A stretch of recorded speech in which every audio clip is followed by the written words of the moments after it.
அடுத்து நம்ம வெற்றி வெற்றி வெற்றி லீடர்ஷிப்னா வெற்றி வெற்றின்னு பார்த்துக்கோம். இன்னைக்கு குழந்தைகளுக்குலாம் ஒரு சின்ன உதாரணம் சொல்றேன். ரோஜர் ஃபெடரர் உங்களுக்கு தெரியும், டென்னிஸ் பிளேயர். சமீபத்தில் அமெரிக்காவில் ஒரு பல்கலைக்கழகத்தில் கமென்ஸ்மென்ட் ஸ்பீச் பேசும்பொழுது அந்த ஸ்பீச் கேட்பதற்கு ஒரு வாய்ப்பு. அப்ப ரோஜர் ஃபெடரர் சொல்றாரு, அந்த குழந்தைகிட்ட கேட்டாங்க, எத்தனை மேட்ச் விளையாண்டுருக்க தெரியுமா? கிரேட்டஸ்ட் டென்னிஸ் பிளேயர், பெரிய ஒரு ஆளுமை. அவர் சொன்னார், இன்னைக்கு நான் 1526 டென்னிஸ் மேட்ச் நான் வாழ்க்கையில விளையாண்டுருக்கேன். நான் எத்தனை மேட்ச் ஜெயிச்சிருப்பேன்னு சொல்லுங்க அப்படின்னு. சார் நீங்க தான் நம்பர் 1 பிளேயர், மிகப்பெரிய டென்னிஸ் பிளேயர் சார், நீங்க நிறைய ஜெயிச்சிருப்பீங்க.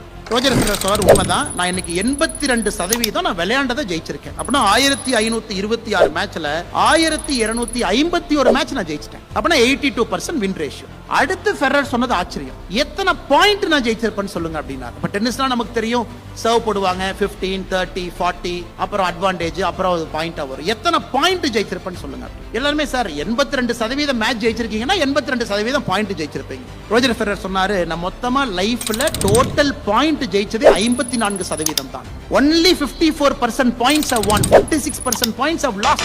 அப்படினா ஒரு டைம் சர்வ் போடும்போது ஒரு பாயிண்ட். நீங்க 4 பாயிண்ட் எடுத்தா தான் அந்த மேட்ச் உங்களுக்கு வரும், அந்த கேம் வரும். அதுக்கப்புறம் 6 கேம் எடுத்தா தான் அந்த செட் வரும், 3 செட் எடுத்தா தான் மேட்ச் உங்களுக்கு வரும். சோ ஒன்னொன்னு ஒரு பாயிண்ட். அந்த மொத்த பாயிண்ட்ல ரோஜர் ஃபெடரர் ஜெயிச்சது 54% தான். So the greatest tennis player in the world, அவரே வாழ்க்கையில ஜெயிச்சது 54% பாயிண்ட் தான். அப்ப நம்ம குழந்தைகளுக்கு இன்னைக்கு ஆர்டிபிஷியலா அந்த விக்டரி விக்டரி விக்டரின்னு சொல்லி கொடுக்கறனால ஒரு சின்ன தோல்வி வந்தாலும் தோன்றாங்க. ஐஐடி மெட்ராஸ்ல சூசைட் பண்றாங்க. பாருங்க, சூசைட் எங்க பண்றாங்கன்னா ஐஐடி மெட்ராஸ்ல பண்றாங்க. ஒரு டஃபஸ்ட் காம்படிட்டிவ் எக்ஸாம் கிராக் பண்றாங்க, ஐஐடி ஜேஇஏ கிராக் பண்றாங்க, ஐஐடி மெட்ராஸ் வர்றாங்க, இங்க வந்து தூக்கு போட்டு சாகுறாங்க. கோட்டா ராஜஸ்தான்ல ஒரு ஆண்டு பேப்பரை படிக்கிறோம், நூற்றுக்கணக்கான குழந்தைகள் கோட்டா ராஜஸ்தான்ல ஐஐடிக்கு ப்ரிப்பேர் பண்ற குழந்தைகள் இருக்கிறாங்க. அப்ப நம்ம குழந்தைகளுக்கு அடிப்படை லீடர்ஷிப் என்பது லாஸ் இஸ் அக்செப்டபிள் அப்படிங்கறத நம்ம சொல்லி கொடுக்கணும். Loss is okay, it's okay.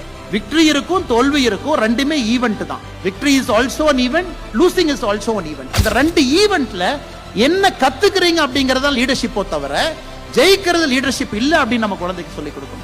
இந்த கால குழந்தைகளுக்கு, குறிப்பாக இந்த இளைஞர்களுக்கு, ஜென்சிக்கு இது ரொம்ப முக்கியமான ஒரு விஷயம். அவர்களுக்கு victory and defeat both are events. Look at it as an opportunity to learn. If you win, fantastic.